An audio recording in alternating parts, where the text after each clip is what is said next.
응급 의료에 관한 법률 14조에 의해서 구조 및 응급처치 교육이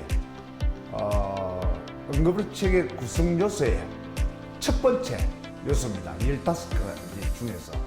왜 첫 번째 요소인가 하면 사실은 응급처치를 알고 있으면 누군가가 갑자기 사고나 응급질환으로 쓰러졌다. 이때도 당황하지 않고 침착할 수가 있다. 그런 거죠. 그런데 모르면 우왕좌왕 막 119 불러라 당황하고 해야 될 일을 하지 않고 하지 말아야 될 일을 해서 오히려 상태를 악화시키는 경우가 많죠. 그것 때문에 첫 번째가 국민들 교육이다. 저는 그렇게 생각하고 소방, 경찰, 군, 병원, 불특정 모든 시민 또 학생들 교육을 연중 다 시키고 있습니다.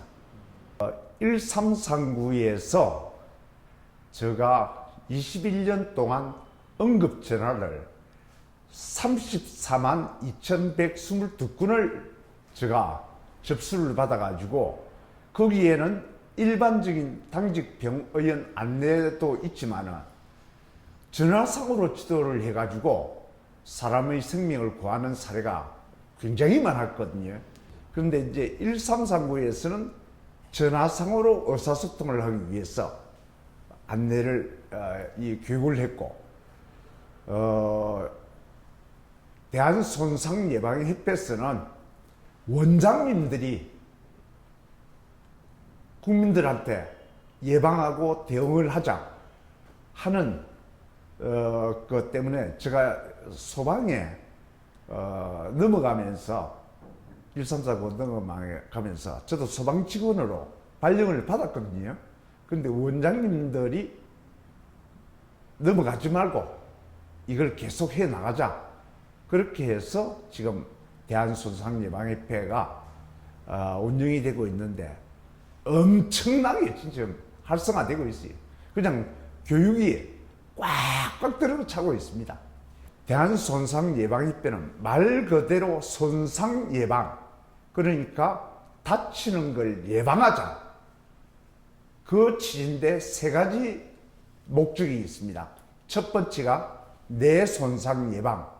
이거는 심폐소생술이 빨리 되면 가능한 거죠. 그 다음에 화상 예방. 저는 화상을 입어봤거든요. 화상이 사고가 다 무섭지만 화상 사고가 가장 무섭고 화상 사고를 일어나서는 안 된다.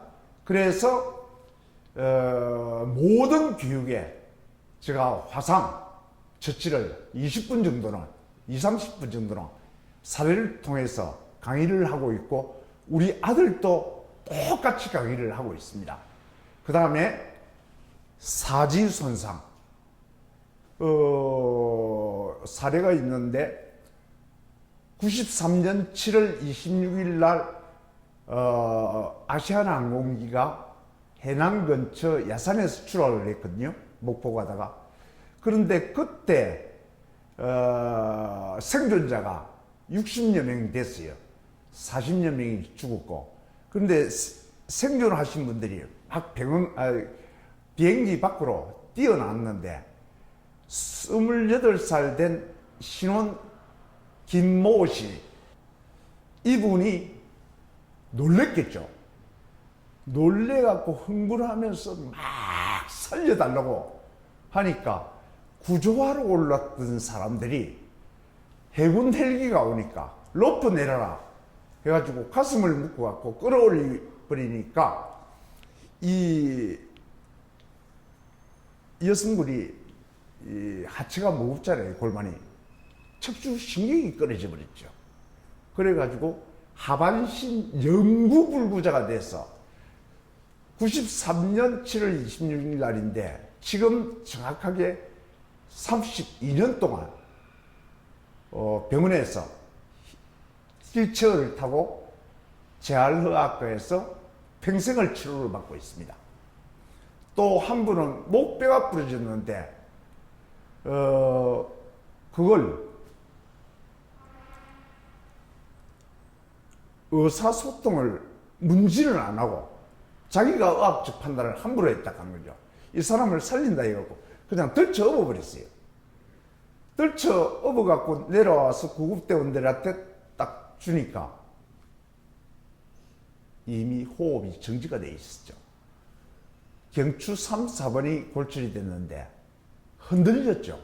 2차 손상에 의해서 그거는 움직이면 안 되는데 딱 들쳐보니까 목이 흔들렸잖아요. 그래갖고 30분 동안 심폐소생술을 하다가 결국은 사망을 했죠. 이것 때문에 95년도에 응급의료에 관한 법률 제14조에 의해서 구조 및 응급치 교육이 시작이 되었던 겁니다. 이제 엄마가 집에서 갑자기 이게 고혈압이 있었어요. 갑자기 쓰러졌는데 그때 교육을 받은 딸이 옆에서 목격을 했어요.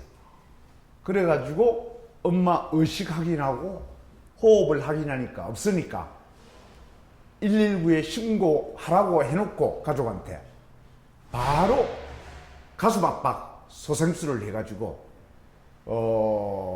심장을 돌려냈어요. 그런데 호흡이 안 돌아와서 119와 인공호흡기를 촬영에 쓰고 병원으로 데려와서 내 손상 없이 소생을 시켰습니다. 그 다음에 서구에 모 중학교 제가 선생님들 교육을 나갔는데 교육을 마치고 나서 이제 나오는데 그때 체육 선생님이 좀 일찍 나왔어요. 운동장에서 2학년들이 야구 게임을 하다가 포수를 맡은 애가 자기 보호장구 마스크를 착용을 안 하고 포수를 했는데 힘차게 들어오는 야구공에 탁 치는데 이게 빗 맞아 버렸어요. 그래가지고 가슴을 정통으로 때려버렸죠. 윽 하면서 벤치로 올라가가지고 이 의식을 잃었는데 그때 마침 교육을 마치고 나오시던 체육 선생님이 그걸 맞는 것도 봤고 쓰러지는 것도 봤어요. 바로 달려가 갖고 방금 배웠죠. 싱싱한 상태죠. 바로 가갖고 의식호흡 없으니까 119 불러라 해놓고 가슴 눌리다가 심폐소생술을 하다가 제가 학교 건물 뒤편에 주차장에 있었는데 저한테 연락을 하라고 해가지고 그래갖고 달려가 보니까 호흡이 돌아와 있습니다. 그래갖고 중단시켜갖고 산소 주면서 부산대병원 응급실로 갔는데 브레인 CT를 뇌 촬영을 했는데 빨리 대처가 했대 놓으니까 뇌 손상 없이 호흡과 심장은 돌려냈는데 의식이 안 들어왔어요.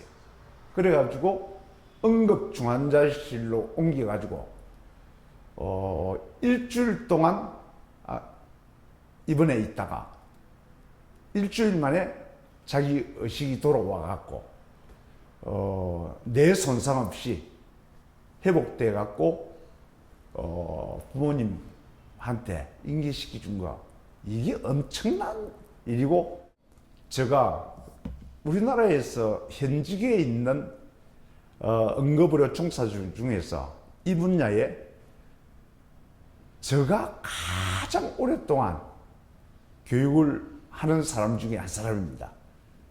무려 39년, 86년부터 지금까지 가장 보람된 거는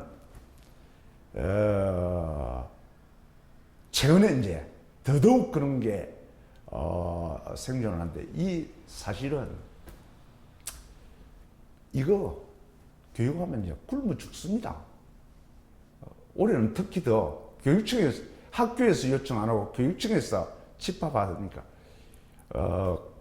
교육비가 절반으로 줄어들었어요.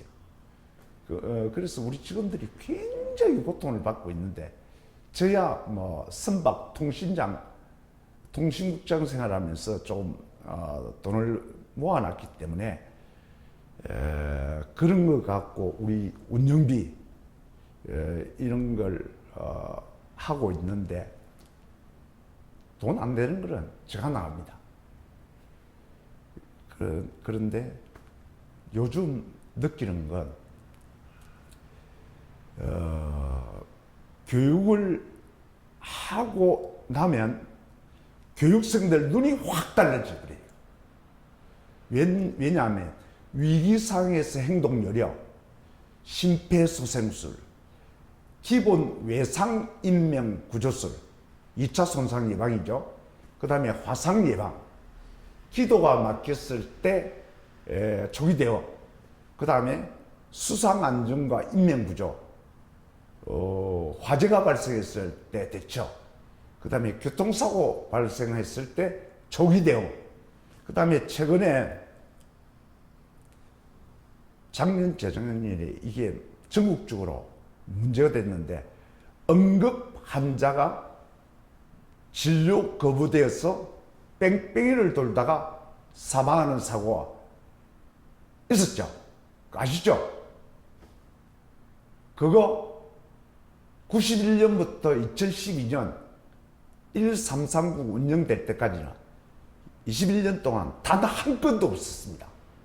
그런데 그게 지금 이 설명드리면 복잡한데, 이 뺑뺑이 사망사고가 발생할 수밖에 없어요.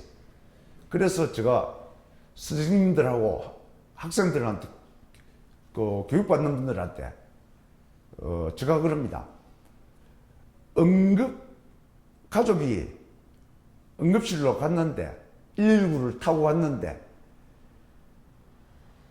검사를 해보니까 우리 병원에서 안 된다 하는 경우가 있을 수 있잖아요. 그럼 다른 병원으로 가라. 어느 병원으로 가야 될지 모르잖아요. 이때 119나 응급실이 해결을 못하는 경우, 어느 병원으로 가야 될지 모를 경우 저한테 연락을 해라. 도와줄게. 그래갖고 지금 수백 명을 살리고 돌아다니는 걸 막고, 그 다음에 서울로 또 올라가는 경우가 있잖아요. 본인이나 가족들이 스스로 올라가는 경우는 큰 문제가 안 되지만, 안 돼서 올라가는 경우, 이런 경우는 제가 막아버립니다.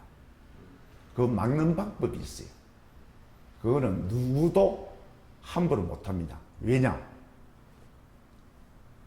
결정권을 가지고 있는 병원장님들, 주임 교수님들한테 직접 바로 전화를 하니까 보내주십시오. 제가 응급실에 일을 해놓겠습니다. 그렇게 얘기를 하고 있거든요. 교육을 받으신 분들이 가족이나 주변 사람을 생명을 구했다. 이게 첫 번째 보람이고, 두 번째 보람은 교육을 하고 나면 이 구조나 응급처치, 심폐소생술을 모르시던 분들이 감동을 먹는 거예요. 그래서 저는 이거 교육을 쉽게, 재밌게, 유익하게 감동을 주고 여운이 남게끔, 이걸 딱 교수 목표로 해서 실천을 하니까 딱 교육 마치고 나면 너무 다 감사하게 생각하는 거예요. 그래서 이 사람 생명 구한 사람들이 저한테 선물을 택배로 보내오는 경우가 있는데 그걸 받는 게 그게 감동이 아니고 바람이 있다면 전 국민 구조 응급실 교육을 다 시켜야 되고 그 다음에 특히 화재가 발생했을 때 발화되고 119에 신고하면 기본이 5분 정도는 지나야 현장에 도착하거든요. 소방차가 와서 불을 분명히 꺼줍니다. 그런데 우리 주변에는 소방차가 분명하게 있습니다. 소화기, 소화전. 그걸 갖고 불을 끄게 되면 소방차 100대보다 더 위력을 발휘하거든요.